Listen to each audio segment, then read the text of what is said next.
Wordless heart అంటారు, అంటే మాటలు లేని హృదయం. చూడండి, కనబడ్డానికి చిన్నదే కానీ ఇది మంచి లెసన్ మనకి ఇస్తా ఉంది. తర్వాత ఫస్ట్ పాపంలో ఉన్నటువంటి మనిషి కొరకు వేసే తన రక్తాన్ని చిందించాడు. ఇదిగో రెడ్ కలర్, అదిగో రెడ్ కలర్లో చిందించబడిన తర్వాత మన కొరకు మనం పరిశుద్ధపడతాం.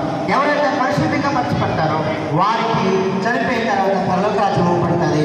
పరలోక రాజ్యంలో ఆనందం, సంతోషం ఉంటుందని గుర్తుగా గ్రీన్కి సాదృష్టంగా ఉంది.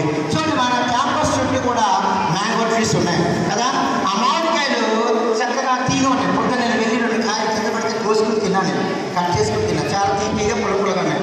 ఆ చెట్టుకి ఆకలి ఉన్నాయి కాబట్టి, పచ్చగా ఉంది కాబట్టి దాన్ని మనం మామిడి చెట్టు అంటున్నాం. అదే ఎండిపోతే ఏదో పిచ్చి చెట్టు. మనం క్రైస్తవులుగా, దేవుడి పిల్లలుగా, యేసే పిల్లలుగా ఉన్నప్పుడు చిగురించు పిల్లలుగా ఉండాలి తప్ప ఎండిపోయిన వారుగా ఉండకూడదు. మరి ఎవరు చిగురిస్తారు? ఎలా చిగురిస్తారంటే మందిరానికి వెళ్ళాలి, చర్చికి వెళ్ళాలి, ప్రార్థన చేయాలి, పాటలు పాడాలి, వాక్యం వినాలి. యేసేకి ఇష్టమైన వ్యక్తులుగా జీవించిన వారి జీవితం చిగురిస్తుంది. వారు అలా పక్షిగా ఉంటారు. పిల్లలు దేవుడి మాటలు దీవించి ఆశ్రయించగా యేసేకి వచ్చారు కనుక తప్పకుండా అందరూ అందరూ యేసే తప్పకుండా పిల్లలే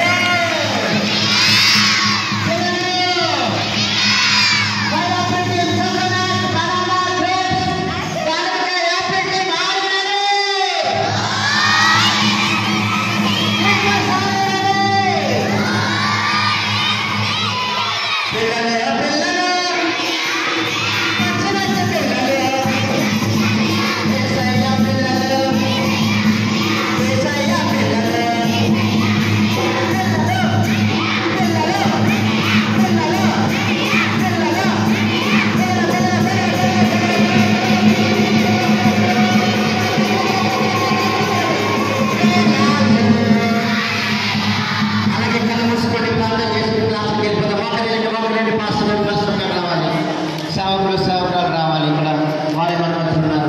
మీకు అందరికీ ఒక బ్లెస్సింగ్స్ ఇస్తారు. దేవునికి ఎంతో ఇష్టమైనది ఆరాధన. ఈ దినాన మనం దేవుని ఆరాధన చేద్దాం. అవన్నీ పక్కన పెట్టి టీచర్స్ మీరు కూడా మాతో పాటు ఆరాధన చేయాలి. తమ్ముడు, చెల్లి, ఇదే చివరి అవకాశం మీకు దేవుడు ఇస్తా ఉన్నాడు. అందరూ అందరూ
చెల్లి తమ్ముడు 2024 సంవత్సరంలో you are the special, you are the so special.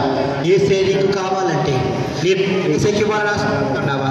నీ హృదయాన్ని ఏసైకిస్తే ఇదే మంచి తరుణము, ఇదే మంచి తరుణము. ఇలాంటి అవకాశం నీకు మళ్ళా రాకపోవచ్చు.